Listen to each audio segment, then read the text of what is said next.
Hello प्यारे बच्चों, आप सभी का सनराइज एजुकेशन एकेडमी समदड़ी में मैं विशाल भार्गव हार्दिक स्वागत करता हूं।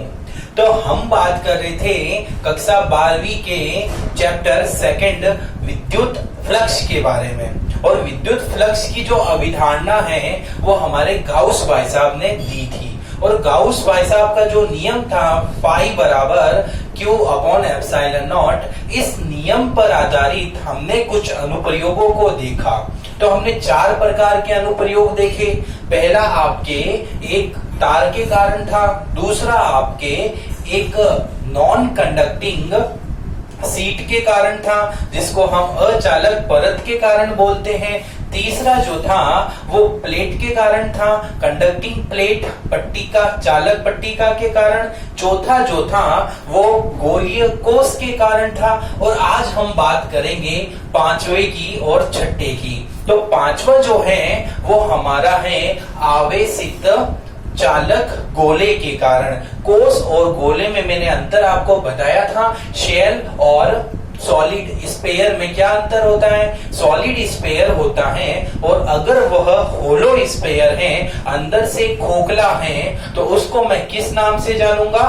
कोष के नाम से जानूंगा, शेल के नाम से जानूंगा। तो आइए हम चर्चा करते हैं किसी समरूप आवेशित चालक गोले के कारण विद्युत क्षेत्र की तीव्रता।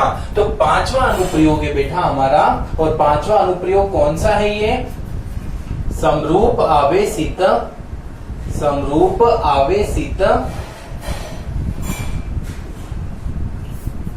चालक गोले के कारण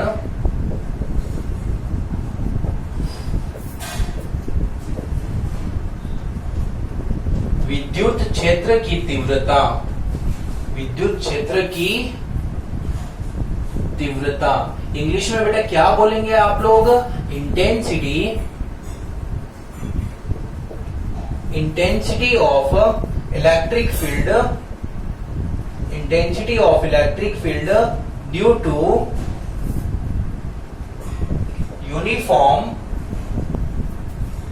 यूनिफॉर्म चार्ज्ड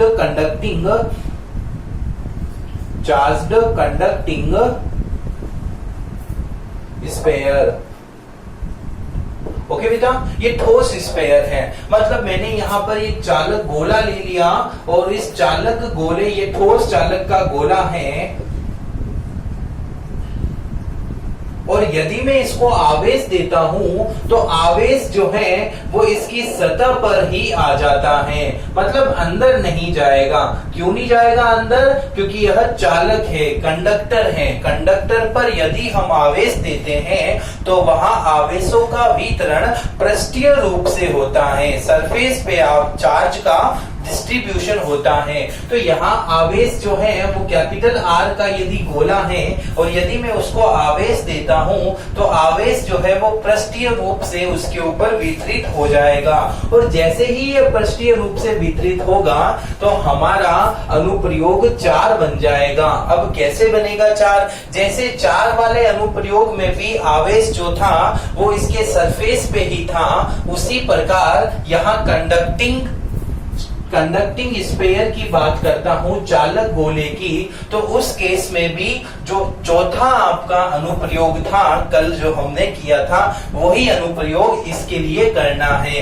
तो अंतर क्या होगा इसमें और उसमें? उसमें हम जहां जहां कोष लिखते हैं वहां वहां हमें चालक गोला लिखना है, जहां जहां हम शेल लिखते हैं वहां वहां कंडक्टिंग स्पेयर लिखेंगे। बाकी कोई इशू नहीं है, सेम टू सेम। अगर आपका ये पूछ ले तो आपको चौथा वाला ही करना है। अंतर कहाँ आएगा? अंतर ओनली यहाँ नाम में आएगा। इस कंडक्टिंग स्पेयर को शेल की जगह लिख देंगे, चालक गोले को कोष की जगह लिखेंगे। तो इस प्रकार इनसाइड के लिए हमारे पास में जो फॉर्मूला आता है वो 0 आता है। अंदर की तरफ तो विद्युत क्षेत्र है ही नहीं, 0 है। सेकंड केस की बात करूं तो ई सरफेस का जो फॉर्मूला आया था वो था सिग्मा अपॉन एप्सिलॉन नॉट, और ई आउटसाइड की बात करें तो आउटसाइड के लिए जो फॉर्मूला आया था वो था sigma capital R square upon epsilon naught small R square. और इस अगर इनको देखकर हम डायग्राम डिनोट करते हैं तो डायग्राम स्मॉल आर और कैपिटल ई में कैसा आता है, 3 भागों में बटा हुआ आएगा। ये डॉटेड लाइन होगी, यहाँ से ये कम होता जाएगा और ये वैल्यू बेटा सिग्मा अपॉन एप्सिलॉन नॉट के बराबर थी। इस केस में स्मॉल आर का मान कैपिटल आर से छोटा है और इस केस में स्मॉल आर का मान कैपिटल आर से बड़ा है। पहला वाला जो है वो आपके इनसाइड को शो करता है और ये वाली बात आपके आउटसाइड को शो करती है। तो बताइए आपको कोई समस्या है क्या ये 5वें अनुप्रयोग में? तो मैं इनडायरेक्टली बोलूं तो ये 5वां अनुप्रयोग चौथे अनुप्रयोग की तरह ही है, तो इसको करवाने की कोई जरूरत नहीं है। एग्जाम में यदि आए तो आप मत वहां लिख के आ जाना कि सर ये तो चौथे जैसा है तो देख लेना चौथा। ऐसा नहीं, आपको करना पड़ेगा, चौथा वाला करना पड़ेगा, लेकिन चौथा जैसा ही है तो सेम ही है बेटा, उसके ऊपर क्यों टाइम वेस्ट करे अपन। फाइनल रिजल्ट मैंने आपको लिख दिया, रीजन बता दिया। रीजन इसके पीछे क्या है कि चालक कोई भी गोला हो या चालक वस्तु हो, उसके ऊपर यदि हम आवेश देते हैं तो वह आवेश जो है वो उसके सरफेस के ऊपर, पृष्ठ के ऊपर ही समान रूप से वितरित हो जाते हैं। इसलिए आपको पता हो तो यदि आप कार के अंदर बैठे हो और बिजली गिरने की संभावना है तो कार के दरवाजों को बंद करके आप अंदर ही बैठे रहो। तो यदि आपकी कार के ऊपर या आपके ऊपर बिजली गिर भी जाएगी तो वो जो आवेश जो है वो कार की सतह पर ही वितरित हो जाएगा। इस तो आपके पास में कोई भी अंदर आवेश नहीं आएगा और बिजली के कारण आपको किसी भी प्रकार की क्षति नहीं होगी। तो आपको ध्यान क्या रखना है बेटा, 5वां जो है वो चौथे के ही बराबर है। तो बच्चों आपको ये बात समझ में आई कि समरूप आवेशित चालक गोला होता है वो सेम टू सेम किसकी भांति कार्य करेगा, आपके कोष की भांति कार्य करेगा। क्यों? क्योंकि कोष में भी हमने देखा था जो पृष्ठीय आवेश वितरण था वो उसी प्रकार यहाँ पर भी पृष्ठीय आवेश वितरण है। लेकिन हाँ, यदि यह चालक नहीं होकर अचालक गोला होता, यदि यह चालक गोला नहीं होकर अचालक गोला होता तो उस केस में यहां मैं आवेश देता तो वह आवेश उसके अंदर चला जाता। मतलब ये आवेश जो है वो पृष्ठीय आवेश वितरण की जगह आयतन आवेश वितरण होता और उस केस के लिए थोड़ा अलग बनता कंडीशन। बट ध्यान रखना बेटा, मैंने यहां पर बोला है चालक गोला, मैंने कंडक्टिंग स्पेयर बोली, मैंने नॉन कंडक्टिंग स्पेयर नहीं बोला है, मैंने अचालक गोला नहीं बोला है। तो अचालक गोला के लिए गुरुजी क्या होगा, कैसे होगा? तो चलो छठा पॉइंट, अगर ये समझ में आया है तो आगे चल लेता हूं मैं। तो चलूं क्या? चलो फिर। तो अब हम बात करने वाले हैं, यही सेम है। अब उसके लिए थोड़ी जगह चाहिए होगी तो मैं इस हेडिंग को साफ करके दूसरी हेडिंग लिखता हूं, अन्यथा जगह होती तो मैं इसी हेडिंग से काम चला लेता। चलो, तो हमारे पास में छठा पॉइंट है बेटा, और छठा पॉइंट क्या है आपका? समरूप आवेशित अचालक गोले के कारण विद्युत क्षेत्र की तीव्रता। क्या बोला मैंने? समरूप आवेशित। हो सकता है आपको थोड़ा छोटा दिखे क्योंकि इसका डेरिवेशन थोड़ा बड़ा है, वैसे भी मुझे 2 बार में इस डेरिवेशन को कंप्लीट करना पड़ेगा तो मैं चलो लिख ही देता हूं, क्योंकि काफी बच्चे हैं जो मतलब कि पिंच आउट करने का काम करते हैं। चलो कोई बात नहीं, तो आप बहुत ही अच्छे बच्चे हो बेटा। समरूप आवेशित अचालक, देखो यहां पर नाम अंतर आ गया, यहां पर वो पिछले वाले में चालक था, अचालक गोले के कारण विद्युत क्षेत्र की तीव्रता। अंग्रेजी वाले बच्चे क्या बोलेंगे बेटू ये बोलेंगे intensity of electric field due to uniform charged non conducting, देखो मैंने यहां वर्ड लिया है नॉन कंडक्टिंग, ओके। तो नॉन कंडक्टिंग स्फीयर होता है, उसकी वजह से जो इलेक्ट्रिक फील्ड की इंटेंसिटी है उसको हमें फाइंड आउट करनी है। सिमिलर कोई सिंपल कोई बात नहीं है, चलो हम करते हैं। तो हमारे पास में यहां पर मैंने एक कैपिटल आर त्रिज्या का एक गोला बना दिया।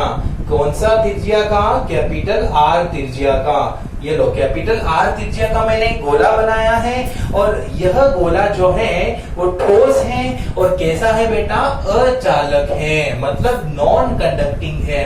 तो नॉन कंडक्टिंग होने के कारण यदि मैं इसमें आवेश दूंगा तो यह जो आवेश है वो आपको कैसा दिखाई दे, इसमें आवेश वितरण कैसा होगा? हो सकता है आपको ये थोड़े छोटे दिखेंगे, बट आप मेरे बातों पर ध्यान रखना, ये नॉन कंडक्टिंग है। इसको थोड़ा बड़ा लिख देता हूं, ये काम की चीज है। Non conducting, non conducting sphere. मैंने कहा ना ये डेरिवेशन थोड़ा बड़ा है, इसलिए मुझे थोड़े छोटे लिखने पड़ रहे हैं। अचालक गोले के कारण जो विद्युत क्षेत्र की तीव्रता है उसको हम देखेंगे, ठीक है बेटा। तो देखते हैं, यहाँ पर ये अचालक गोला ले लिया मैंने, और इस पर यदि मैं आवेश देता हूं तो ये आवेश जो है वो इसके भीतर जाएगा। भीतर मतलब क्या? इसके आयतन में समान रूप से मिल जाएगा। तो यहाँ देख सकते हैं जो आवेश वितरण है वो कौन सा है? आयतनिक है। तो यहाँ इसी वजह से मैं लिख देता हूं आयतन आवेश घनत्व। आयतन आवेश घनत्व इंग्लिश में क्या लिखूंगा बेटा? Volume charge density. तो वॉल्यूम चार्ज डेंसिटी का फॉर्मूला आप लोगों को पता है, क्या होता है फॉर्मूला? फॉर्मूला होता है रो बराबर क्यू अपॉन वॉल्यूम। अब आप जानते हो कि गोले का वॉल्यूम जो होता है उसका फॉर्मूला क्या होगा? 4/3 पाई आर क्यूब। तो बताओ मुझे क्यू का फॉर्मूला क्या आ गया? तो अब मेरे पास में क्यू का फॉर्मूला जो आया वो ये आया रो इंटू वी, और वी की जगह मैं क्या लिख सकता हूं यहाँ पर? 4/3 पाई आर क्यूब। तो इस बात को थोड़ा ध्यान रखना कि आवेश हमारे पास में ये आ गया। अब मैंने आपको बताया था चूंकि पिछले वाले उदाहरण में कि जो बिंदु है हमारा इसके केंद्र स्मॉल आर दूरी पर, इसके केंद्र से स्मॉल आर दूरी पर मुझे एक बिंदु रखना है। उस बिंदु की मेरे पास में 3 परिस्थितियां बन सकती हैं। पहली परिस्थिति, उस गोले के बिंदु बाहर स्थित हो। दूसरी परिस्थिति, गोले के सरफेस पर, पृष्ठ पर स्थित हो। तीसरी परिस्थिति, गोले के अंदर स्थित हो। तो यहां पर गोले के बाहर स्थित है, तो लिख देता हूं मैं बिंदु P गोले के बाहर स्थित है। कहां स्थित है बेटा? बाहर स्थित है। इंग्लिश मीडियम क्या लिखेंगे? Point P is placed outside the sphere। Okay बेटा, तो जो पॉइंट है वो बाहर स्थित है। तो इस केस में मैं बोल सकता हूं कि सपोज दैट की पॉइंट यहाँ पर है, स्मॉल आर पे ये पॉइंट है और इस पे मुझे ई की वैल्यू फाइंड आउट करनी है। तो यहाँ इस पॉइंट है, तो इस पॉइंट के लिए मैं अगर गॉसियन पृष्ठ बनाऊंगा तो गॉसियन पृष्ठ जो है वो कैसा बनेगा? गोला बनेगा। और इस गोले को हम क्या लिख सकते हैं यहाँ पर? गोलाकार गॉसियन पृष्ठ बनेगा। स्फेरिकल गॉसियन पृष्ठ सरफेस बनती है, ठीक है बेटा। अब लगाओ यहाँ पर गॉस का नियम।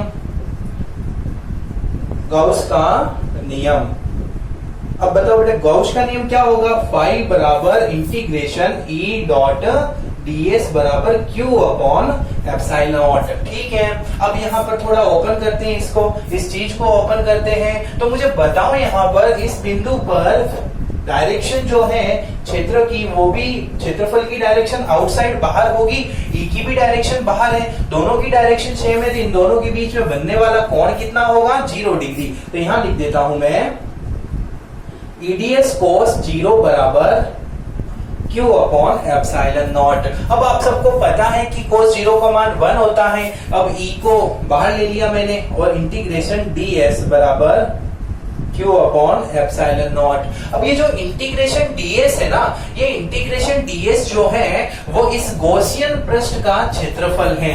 तो मैं यहां पर लिख देता हूं गॉसियन पृष्ठ का क्षेत्रफल।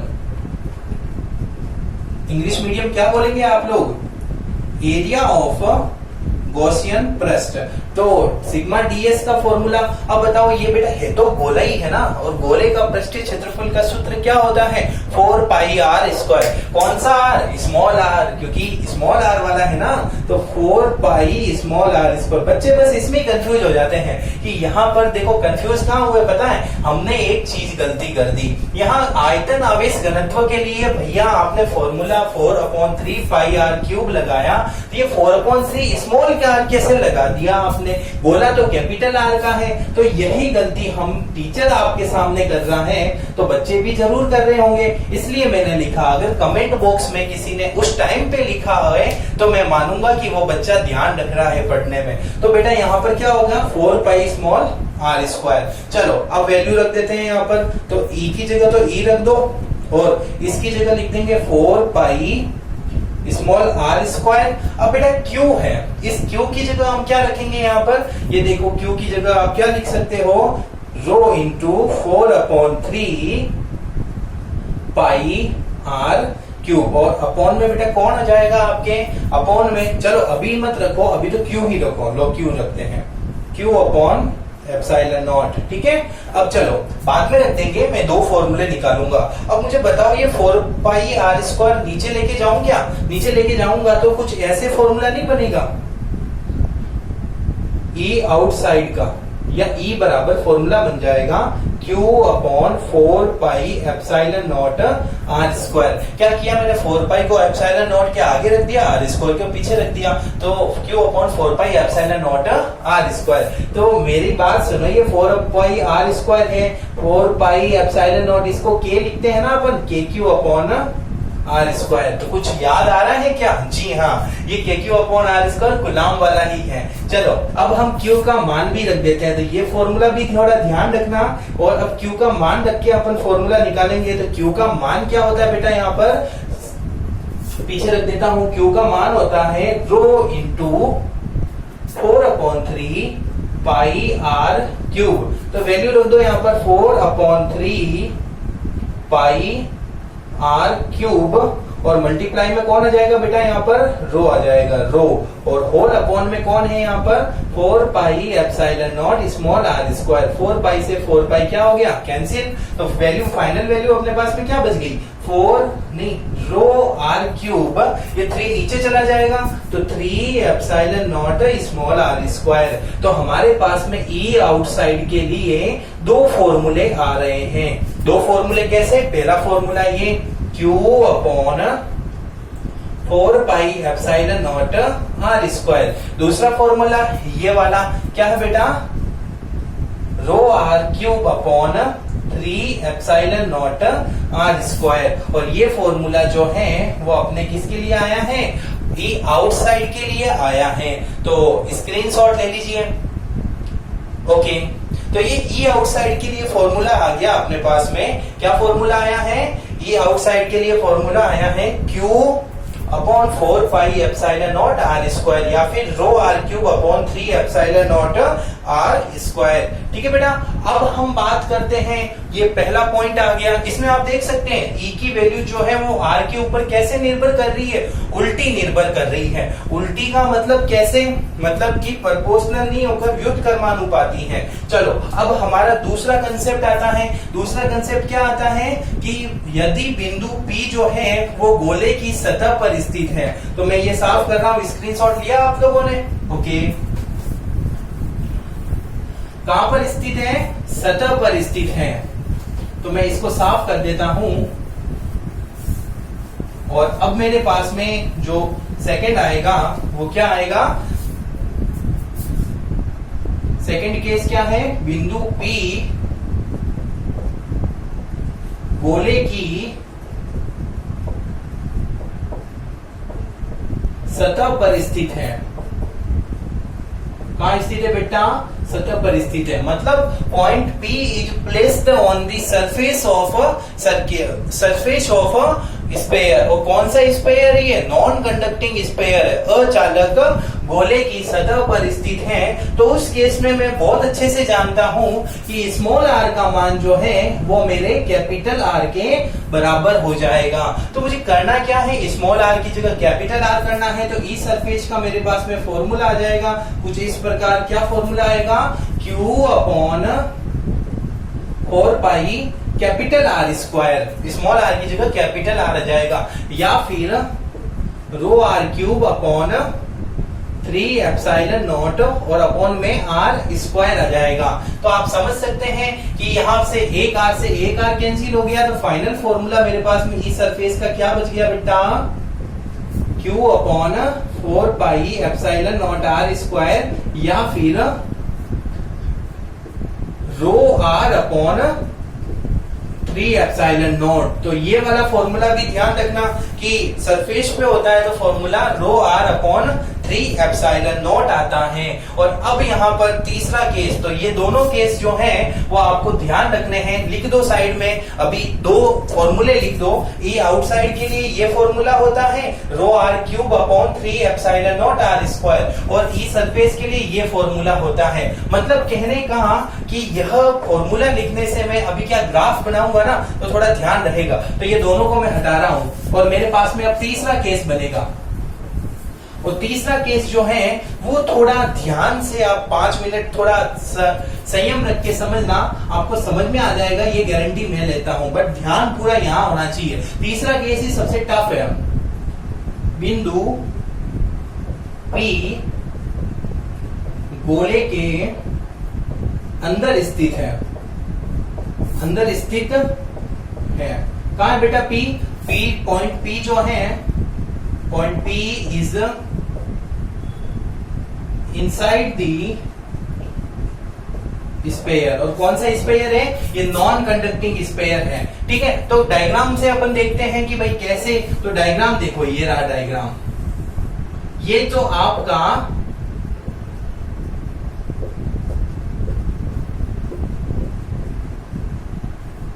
ये कैपिटल R, यही गोला था ना, ये गोला था। और इस पूरे गोले पर जो आवेश था वो Q आवेश था। कौन सा आवेश था? Q आवेश था। पूरे गोले पर Q आवेश था, तो इसके लिए आपने पृष्ठीय आवेश घनत्व निकाला था। पृष्ठीय आवेश घनत्व क्या इंग्लिश में? सरफेस चार्ज डेंसिटी, एससीडी क्या निकाला था बेटा आपने? रो बराबर फॉर्मूला था Q अपॉन V, या फिर Q अपॉन 4 अपॉन 3 पाई R क्यूब। यही तो था फॉर्मूला, कुछ ऐसा। रो के लिए फॉर्मूला हम लोगों ने यही निकाला था ना।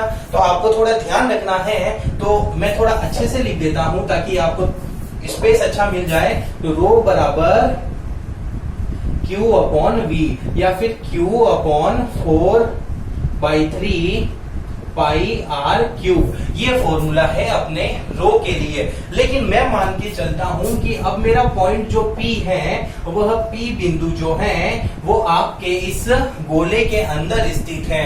तो ये डिस्टेंस स्मॉल r है। तो इसके ऊपर मुझे क्या बनाना पड़ेगा? अब गॉसियन पृष्ठ बनाना पड़ेगा। अब मेरी बात को ध्यान से सुनना आप। यहाँ गॉसियन पृष्ठ का मतलब ये है कि हमें जो गाउस का नियम लगाऊंगा, उस गाउस के नियम में हमारा फॉर्मूला होता है फाई बराबर ई डॉट ds बराबर Q अपॉन एप्सिलॉन नॉट। तो जो वो Q होता है ना, वह Q कौन सा होता है? उस गॉसियन पृष्ठ के अंदर वाला आवेश होता है। अब मुझे बताओ कि गॉसियन पृष्ठ मेरा ये है, आप देख पा रहे हो, ऐसा पृष्ठ जिसकी स्मॉल r रेडियस है, ये वाला पृष्ठ गॉसियन पृष्ठ है। क्या इस गॉसियन पृष्ठ पर जो चार्ज है वो Q होगा क्या? नहीं होगा। क्यों नहीं होगा? क्योंकि Q का कुछ भाग तो इसके बाहर भी रह गया। तो यहाँ Q नहीं होगा बेटा। तो Q नहीं होगा तो क्या होगा उसको हम देखते हैं। तो माना गाउसियन पृष्ठ में आवेश, तो गाउसियन पृष्ठ में आवेश जो है उसको क्या मान लिया मैंने? Q डैश मान लिया बेटा। क्या माना बेटे? Q dash. क्या माना? Suppose charge in Gaussian surface. क्या मान लिया मैंने? क्यू डैश मान लिया है उसको। गॉसियन सरफेस के अंदर चार्ज को क्यू डैश माना। और बताओ यहाँ पर क्यू डैश का फॉर्मूला क्या होता है? अब आपको पता है कि भाई जो टोटल डिस्ट्रीब्यूशन चार्ज का है वो रो बराबर क्यू अपॉन वी होता है ना। तो क्यू बराबर क्या होगा? रो वी। तो यह जो है वो क्यू डैश जो है, ये क्यू डैश है वो रो इंटू वी डैश के बराबर होगा।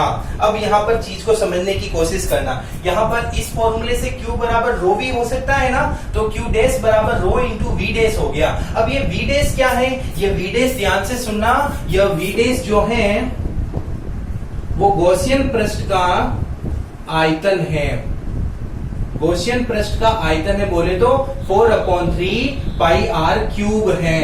देख लो आप, यहाँ पर v नहीं है, v तो पूरे गोले का आयतन था, whole volume of a sphere था। बट यहाँ पर v डैश जो है वो गॉसियन पृष्ठ का आयतन है। क्यों है? क्योंकि मैं तो बात गॉसियन पृष्ठ के आवेश की कर रहा हूं, तो यह आवेश इसी क्षेत्र में ही तो वितरित होगा ना। तो गॉसियन पृष्ठ का आवेश आयतन जो है उसके लिए फॉर्मूला 4/3 पाई, और गॉसियन पृष्ठ की रेडियस स्मॉल r है इसलिए पाई r क्यूब रख दिया। और मुझे पता है कि रो का मान मेरे पास में तो ये होता है, तो क्यू डैश का मान अपने पास में आ गया। तो क्यू डैश का मान क्या आया? रो का मान रख दो यहाँ पर q upon 4/3 pi capital R cube into V dash का मान रख दो यहाँ पर 4/3 pi small r cube. 4/3 pi से 4/3 पाई कैंसिल हो गया, बचा क्या? q इंटू ये से ये कैंसिल हो गया, बचा क्या? q into R cube upon capital R cube. तो यहाँ q डैश का मान आपके पास में आ गया है। तो चीज समझ में आई कि नहीं आई आपको? Very good. अब हम क्या करेंगे? गॉस का नियम लगा देंगे। तो गाउस का नियम लगाने पर, तो गाउस के नियम से, गाउस का नियम क्या होता है बेटा? फाई बराबर इंटीग्रेशन ई डॉट ds बराबर यहाँ पर क्या आएगा? q आएगा या q डैश आएगा? q डैश आएगा, क्योंकि गॉसियन पृष्ठ के अंदर तो q डैश है, माना था ना यहाँ पर आपने गॉसियन पृष्ठ के अंदर। तो q dash upon epsilon not. अब आप देख सकते हैं इस बिंदु पर देखोगे तो विद्युत क्षेत्र भी बाहर की ओर होगा और यहाँ पर डायरेक्शन ds भी बाहर की ओर ही होगी। तो इस वजह से दोनों के बीच में एंगल जो है वो थीटा 0 हो जाएगा। तो यहाँ पर मेरे पास में क्या बनेगा? यहाँ देखते हैं तो E ds cos 0 बराबर अब q dash upon epsilon not. अब बेटा cos 0 का मान तो क्या होता है? 1 होता है, और ds तो आपको ऐसे ही रखो, E को बाहर लेके आ जाओ तो फॉर्मूला बन जाएगा E ds बराबर q dash upon epsilon not. अब मेरा क्वेश्चन आपसे ये है कि ये जो ds है, ये ds क्या है? ये गॉसियन पृष्ठ का सरफेस एरिया है। मतलब यहां लिख देता हूं कि ds जो है वो गॉसियन सरफेस, ds का मतलब गॉसियन सरफेस, गॉसियन पृष्ठ का क्षेत्रफल है। और जिसका फॉर्मूला क्या होता है बेटा? 4 पाई स्मॉल r स्क्वायर, ना कि capital R square. Capital R square तो हो ही नहीं सकता, ये गॉसियन पृष्ठ है। तो यहाँ पर 4 पाई स्मॉल r स्क्वायर रख दिया हमने, तो ये वैल्यू अपन कैसी हो जाएगी? E इंटू 4 पाई small r square into q dash. अब q डैश की जगह अपन वैल्यू रख देते हैं, ये वाली क्या रखेंगे?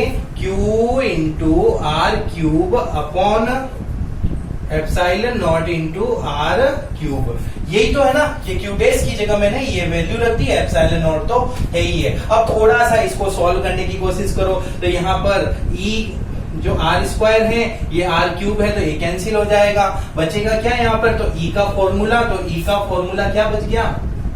E इनसाइड, उसके लिए फॉर्मूला क्या बच गया? ऊपर तो क्या है? क्यू आर है, Q इंटू आर, और अपॉन में कौन है बेटा? अपॉन में है 4 pi epsilon naught R cube. तो 4 पाई एप्सिलॉन नॉट और यहाँ पर कैपिटल आर क्यूब। तो ये हो गया आपका फॉर्मूला। अंदर के लिए कौन सा फॉर्मूला आएगा? ये फॉर्मूला आएगा। कैसा फॉर्मूला आएगा? ये फॉर्मूला आएगा। और यदि मैं बोलूं गोले के केंद्र पर, अब गोले का केंद्र मतलब वो बिंदु है ना, गोले के केंद्र पर स्थित है। मतलब इस P पॉइंट को मैं धीरे धीरे लेके जाऊं और यहाँ पर लेके जाऊं तो बताओ मुझे स्मॉल r की वैल्यू कितनी हो जाएगी। स्मॉल r की वैल्यू सिंपल सी बात है 0 हो जाएगी। तो स्मॉल r की वैल्यू 0 है तो ई सेंटर की वैल्यू कितनी हो जाएगी। ई सेंटर की वैल्यू भी तो 0 ही होगी ना, क्योंकि यहाँ r की वैल्यू 0 रखा तो होल संख्या वो 0 से मल्टीप्लाई किया तो ई सेंटर का मान भी हमारे पास में 0 आ गया। स्क्रीनशॉट ले लीजिए। ओके, ये थोड़ा एडिशनल था और ये है ही इस डेरिवेशन को अचालक को थोड़ा टफ बनाता है बेटा। तो ठीक है, इसको मैं साफ कर लेता हूं और अब मैं ग्राफ बनाता हूं हमारे ई और आर के बीच में। तो हम क्या बनाएंगे, अब ग्राफ बनाएंगे। अब हम क्या बनाएंगे, ग्राफ बनाएंगे। तो बताओ मुझे यहाँ पर कि ई जो है वो आउटसाइड के लिए फॉर्मूला हमारे पास में क्या आया था। ई आउटसाइड के लिए फॉर्मूला क्या आया था, Q upon 4 pi epsilon naught small r square. ऐसे ही कुछ आया था या नहीं आया था, स्मॉल r स्क्वायर। या फिर मैं इसको ओपन किया था तो फॉर्मूला आया था रो r cube upon 3 epsilon naught small r square. यही फॉर्मूला आया था ना। आउटसाइड के लिए आपने लिखा होगा, मैंने लिखने के लिए भी तो बोला था आपको। चलो ठीक है, सरफेस के लिए फॉर्मूला क्या आया था, सरफेस के लिए फॉर्मूला, अरे याद करने की कहां जरूरत है, स्मॉल r को कैपिटल R के बराबर कर दो तो इसको रखेंगे तो फॉर्मूला कुछ ऐसा आ जाएगा। ओके, तो अब हम बनाते हैं ग्राफ और ग्राफ बनाते हैं अपन स्मॉल r और e के बीच में। तो केस कितने बनते हैं हमारे पास में, 3। r का मान स्मॉल r कैपिटल R से छोटा, r का मान कैपिटल R के बराबर, r का मान इससे बड़ा। अब बताओ सेंटर पे तो ई का मान 0 है ना, तो गाड़ी हमारी यहां से शुरू होगी। अब बताओ इनसाइड, यही है इनसाइड। इस इनसाइड में आप देखोगे तो ई जो है वो आर के प्रोपोर्शनल है। स्मॉल आर के बीच में ग्राफ बना रहा हूं, तो जब ई आर के प्रोपोर्शनल है तो उसके लिए ग्राफ कैसा बनेगा, लीनियर बनेगा। तो यहां तक लीनियर बन गया और जैसे ही ये यहां पर पहुंचेगा तो अब ये आगे नहीं बढ़ेगा और अब गाड़ी जो है वो आउटसाइड में चलेगी और आउटसाइड जो है वो स्मॉल आर के रेसिप्रोकल है ना, तो यहाँ ऐसे कम हो जाएगी। तो कहने का मतलब यहाँ इस केस में E प्रोपोर्शनल टू R है, इस केस में E 1 अपॉन R स्क्वायर है। और ये जो वैल्यू है ना बेटा, ये वैल्यू किसके बराबर है, सरफेस के बराबर है। सरफेस कितना है, रो r अपॉन 3 एप्सिलॉन नॉट। तो ये आपके ग्राफ बन गया। तो बताओ बच्चों, अब आपको समझ में आया है नहीं आया। इस डेरिवेशन को 2 बार आप रिपीट करो, 3 बार करो और अच्छे से ये एप्लीकेशन आपके अब पूरे हो गए हैं। तो आज्ञा चाहता हूं, मैं आशा करता हूं कि आप अपने घर पे अच्छे होंगे, सकुशल होंगे और अच्छे से पढ़ाई करते होंगे। ओके बेटा, धन्यवाद।